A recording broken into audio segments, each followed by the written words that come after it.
Welcome to A Shot of Ag. My name is Rob Sharkey. I'm a fifth-generation farmer from just outside of Bradford, Illinois. But today, that's not about me. We're going to talk with Nichole Licht. How are you doing? Good. You are from Virginia. Correct. Illinois. Very small town. I don't know where it's at. I've never heard of it. Most people haven't. Yeah. Where is it? So it's near Jacksonville, but if you don't know where Jacksonville is, about 45 minutes away from Springfield. Okay. How long did it take you to drive to Peoria? About an hour and a half. Okay. That's not, well, it's not too bad from my end. No. So thank you for coming. So does Virginia, does it have a dollar store? Of course. That's where we do all our grocery shopping. You know what's sad is I live in the small town of Bradford, Illinois, and we can't get a dollar store. And it's gone so bad that somebody bought a sign to hang up by the bank saying, "Dollar store, Bradford needs you, please come." We're begging for dollar store to come to Bradford. So maybe you should go into the Virginia dollar store and say, "Thank you for being here." Thank you. Not really. We even have food in ours, so we're an upscale. Like a deli? No, like bananas and potatoes, lettuce. Oh, really? Mm-hmm. Wow. Okay. Do you, Like very classy dollar store. how many people live in Virginia? Oh, that is a great question. You don't know. No, Google does though. Well, they make me turn off my phone before I come out here. I would do it. They don't have the green sign on the outside of town saying Virginia. I don't pay attention to that. I work remotely, so I don't leave the farm very often. Do they have a bar? Yes. Do they have a Walmart? No. Post office? Yes. And there's a school. And a school? Mm-hmm. Okay. Chicken fighting? No. No. Not anymore. Well, not that I've been told of or invited to come to. You're originally from Iowa, though, huh? Correct. Clare? Another small town, yes. Yeah. How big's Clare? Oh, it's probably going down a little bit about every day, but probably like 800. Do they have a dollar store? No. Okay. No gas station. I'm liking But Clare there is a better. bar. Well, I mean, they all have bars. Yes. Yeah.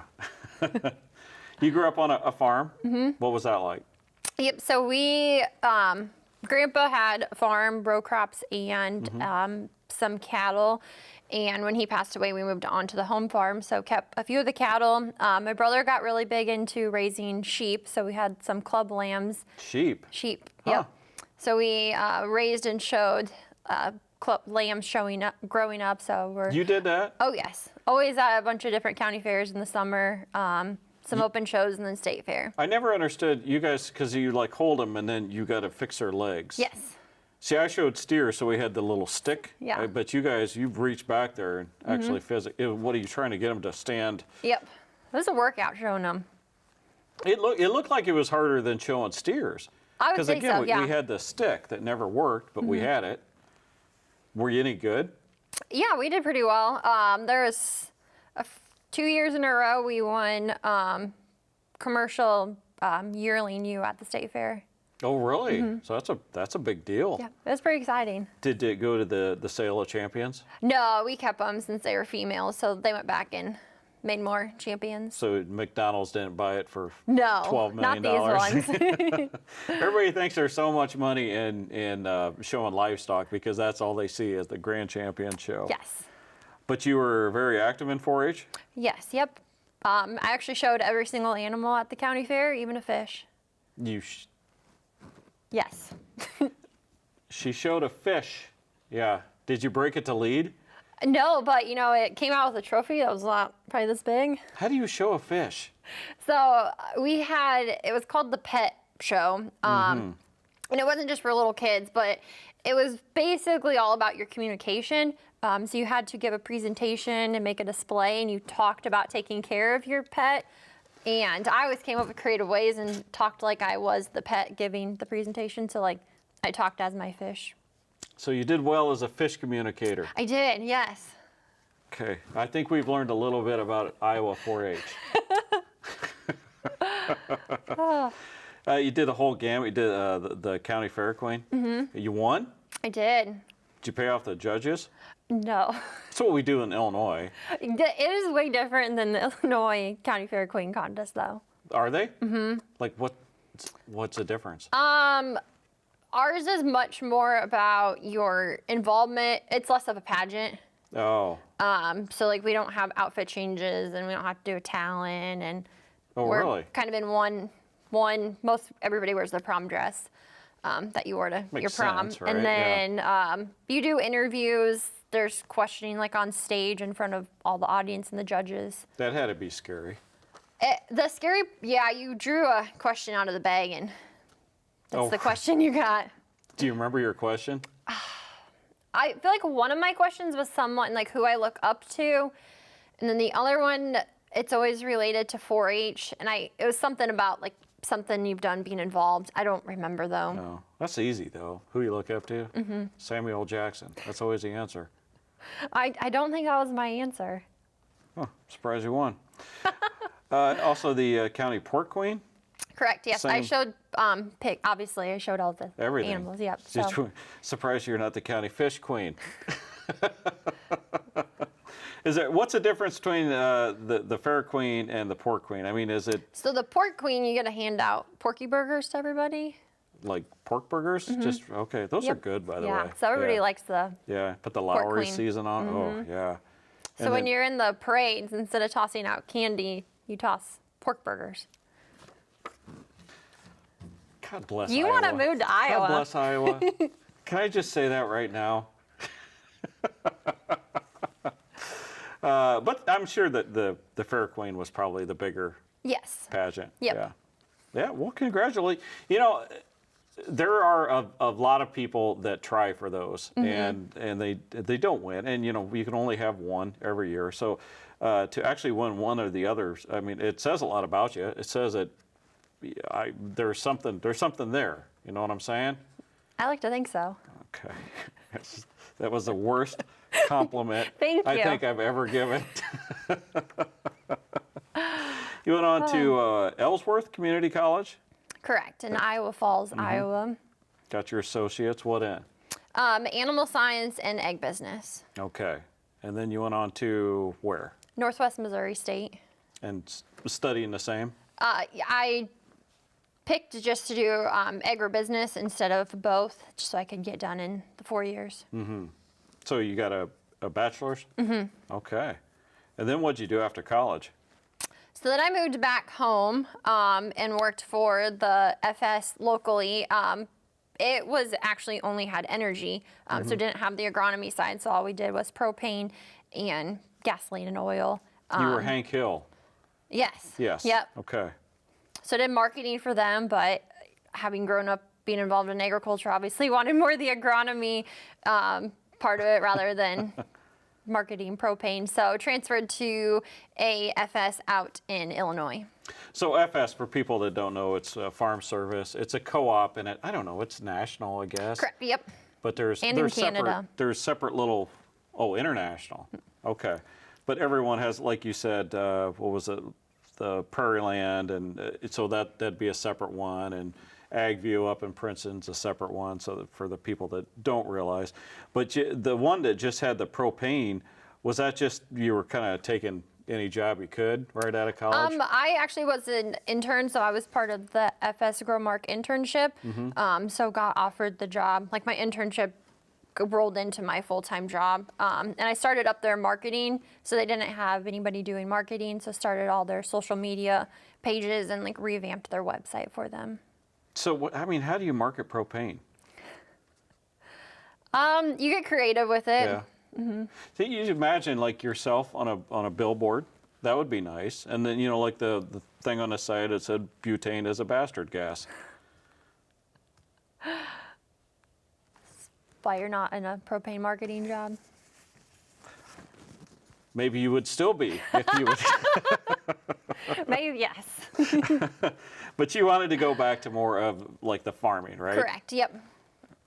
And the agronomy side of it, the experience with the farm, and I'm sure you had some education, but was that a learning experience? It really was, especially when I was still in a marketing role, so marketing all the products, when you're doing everything from seed to all your inputs to the services. It was definitely a lot to learn. Yeah. And what equipment, like if you're talking about this sort of product, what equipment actually puts that on, Yeah. so your picture lines up with what you're talking about.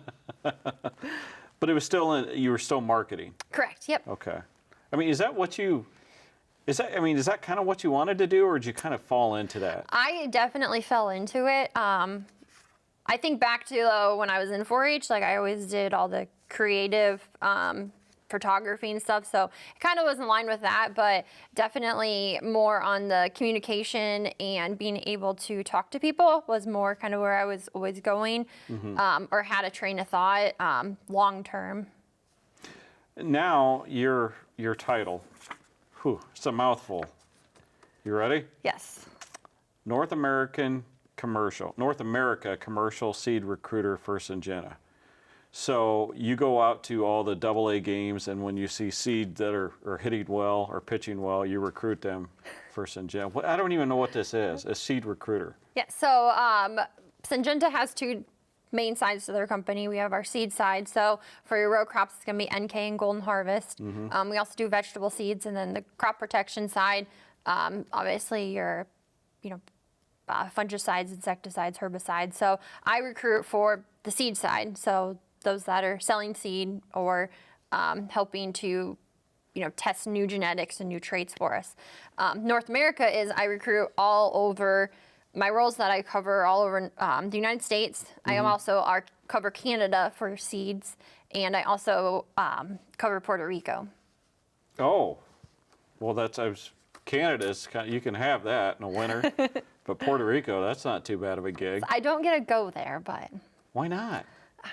it's not in the budget. Like, you need to make it in your budget That's about the January or February. That's the great thing about technology, though, is you can do it all from the Yeah. farm and from small town Virginia. Well, I don't even know how you do that, because, farming here in central Illinois and farming in Saskatchewan, Canada, it's like night and day. How do you even fathom getting all that different agriculture into one position? So a lot of it comes down to, personality and people and their traits and backgrounds, and you can tell a lot. And you probably know this from your role, having conversations with people, like if they're being genuine and, if they know what they're talking about. I generally just don't listen. Well, I have to listen Yeah. very closely at my job, and pay attention to what they're saying. So a lot comes out when you're having conversations about them, and that's also what I like about my job a lot is talking with people from all over. I talk with vegetable people that are working in the vegetable farming, learn about that, and obviously when I'm talking with people in Canada, it's great to hear all about how farming is going up there. So my interviews tend to go way longer because I start asking questions about how's the weather and how's planting going, and then you're just down a rabbit hole. You are talking to Canadians and you ask them how the weather is. Yes. Okay. But you don't travel that much. To local events, I will. So different college career fairs, going to the National FFA convention, different things like that. Okay, so I guess I'm struggling. How does that stuff connect to what your job is? How does FFA? I don't get the connection, I guess. So a lot, where you're talking about prospect future employers of the company. So just trying to get them to realize as high school kids, what career opportunities are out there within the agricultural industry, and that, whether you want to go work actually in the field, testing new traits, testing new genetics, which are probably a more common thing people would think of. But, we hire anything from data analysis, scientists that are actually the ones in the lab creating these new products, the marketing, communication, finance, business, IT, HR, there's a lot of different, so trying to open up, those high school minds to, you can go a lot of different routes and still work in agriculture. Okay. So you're looking in the future. Correct. Yep. Basically. Now, is that a deal where, I don't know, if you see someone that you really like and, all right, we'll guide you through college on what classes you need to take in order, and then you'll have a job at the end? So there's some like that. We have our internship programs as well, but we actually just created our first apprenticeship, which is going to be very similar to that. And so we'll help them through college. They'll work on the side, learn, the job, and then have that full-time job right out of school. What's your thoughts on the kids, the youths of the world? In their high school, they're in college. Are they coming out of college ready to work?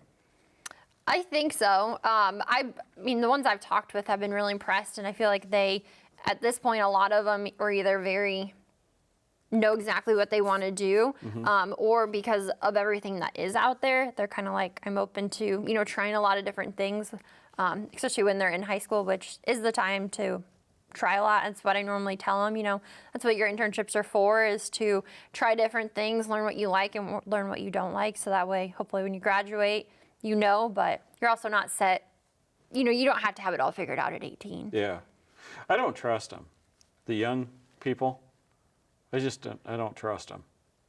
You got to give them some faith. Okay, maybe you do with your job, but I feel like they're always up to something, trying to sneak around. There might be some of those, but Yeah. I've talked with a lot that have very much impressed me with how they're able to communicate and carry on conversations. Well, I don't know. I don't know if I can ask this or not, but I'm going to anyway. I mean, how old are you? 29. Yeah. Okay. I mean, I just said I don't like people like yourself, so here we are. Yes.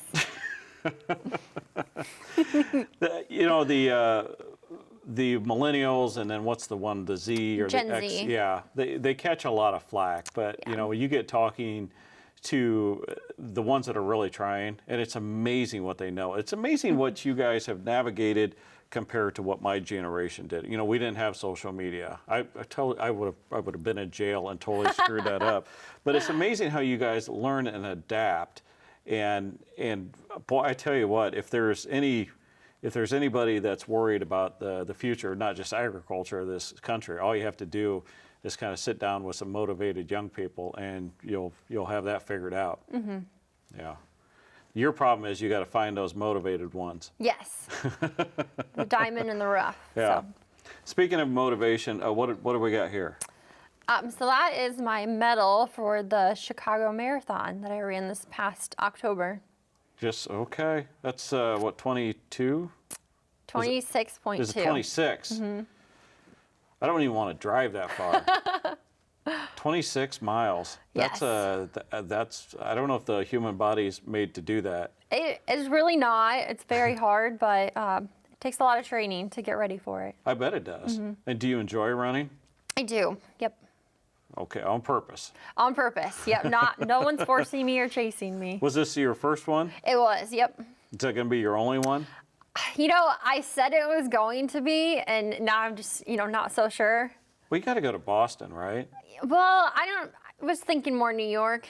Okay. So Boston has a time qualifier, so you have to be fast. Were you not fast? I'm not fast enough for Boston, no. Really? I didn't realize I thought, I mean, you see the video, and it's like just 1,000 people there. Yes. I figured like anybody could just go in. No, they have a time qualifier, like to qualify for to get in. So you have to run a marathon somewhere else, and so this time wouldn't have got you in. No. Okay. But New York and Chicago, there's multiple ways, or 2 ways you can mostly get in, through a lottery system, or you can do it for a charity where you basically run to raise money for a charity. Okay. So those would be your 2 ways. Yeah, I'd No go time. the charity route. Yeah. Yeah, maybe the Shot of Ag charity. Is that a charity? It is now. What do you want people to know about what you do? For my job? Yeah, because it's a job that when you say it, probably a lot of people don't understand it. Yeah, so probably just all the different, like I was saying before, all the routes you can go for your job within agriculture. There's a lot of different avenues, I mean, my focus mostly is row crops. So again, like I said, the Golden Harvest and NK brand, I hire seed salesmen and agronomists for those roles, which I think those are the roles we think of when we think of agriculture. And we might even, brush over the fact that we have a lot of vegetables here, and we have people that do testing on the vegetable side as well as, sales for that, planting, even on the technology side. There's a whole, and not like planting technology, but creating different apps and, helping on that side. Also, like I said, the finance side, data side, we hire a lot of people in the data realm. We're actually very competitive with like Google when it comes to Really? hiring people. They're one of our bigger competitors. And then knowing that for those that maybe didn't grow up in farming, that agriculture is a really good industry to work in. And that, when you come to work every day, your work's making a difference, you're making an impact on the world, from helping farmers do their job. Our job is to help you, either with better products, better technology, better crop protection, and, if they don't come from agriculture, knowing that they're in a roundabout way helping farmers feed the world. All right, some big changes in your life. Yes. Getting married? Yes. Yep. Oh, okay. Recently engaged. Where'd you meet him at? Kind of a funny story. So his brother works in sales for mostly like farm equipment, also does a lot of precision stuff. And so very talkative, typical sales guy. Yeah. And I had recently, like I said before, moved from Iowa to Illinois. And so part of that transition is, you have to go to the DMV and change your license, which no one likes to do. So I ended up sitting next to his brother at the DMV. And of course, you know how long the waits are there, sitting next to a salesman who loves to talk. And we get to talking. He's like, "Oh, you're from Iowa." And it's like, "Yeah." He's like, "Well, where at?" And then, where'd you go to college? Yeah. Realized that the town my community college was in, his brother had worked for a big farmer there during his internship. And he had went up there, and I knew the farm from being there in school. So we get to talking, and then he's like, "Oh, well, my brother goes to Ames." And then we start talking about, Iowa State. Yeah. And then he said something else, and he's like, "Oh, my brother this, my brother that." And finally I was like, "Well, I got to know who your brother is." So that's kind of, where it all started. So it said his brother sold me on my now fiance. That's a hell of a salesman. I know. You should be recruiting him. Marrying a farmer? Yes, correct. Yep. Okay. But you grew up, maybe not a commercial farm, but more of a, I don't know, livestock, showing yes, farm or yep. whatever. So you know what you're getting into. Oh, yes. Yeah. Planting season? Yep. That's what we were doing last night. Oh, really? Fixing the planter. Okay. But the reason I say that is it really doesn't apply to you as much, but sometimes when a spouse marries a farmer that wasn't from a farm, when it comes to planting, comes to harvest or whatever, the busy times, they're like, where did my husband or wife go? But you kind of know what's happening. Correct. Yep. Yeah. Is the family good? Oh, yes. The mother-in-law? Yes. Why are you winking at me when you say that? I was not winking. Oh, there must be some underlying things. I shouldn't have gone there, I guess. No, your mother-in-law's here, Yes, right? she is. Your She's future great. mother-in-law. Yes. Yes. She drove you. She did. Yep. Okay. If people want to find you on like the internet or social media, where do they go? Mostly I post or am active on, I would say, Instagram. Fair warning, a lot of it obviously is running or cattle related. Okay. Do you remember your handle? I think it's Nichole M. Licht, so my full name. Okay. Licht. Correct. They'll probably put it down here. It'll You just know show how up. they do the TV people? We'll see if they're listening. Well, it's very cool. I'm glad you came for many reasons, but it's good to see younger people in this world like yourself that are willing to make a difference, willing to look for people that are going to make a difference, and honestly are going to take us into the future. So thank you very much. Thank you. Nichole, thank you. Everybody else, we'll catch you next time.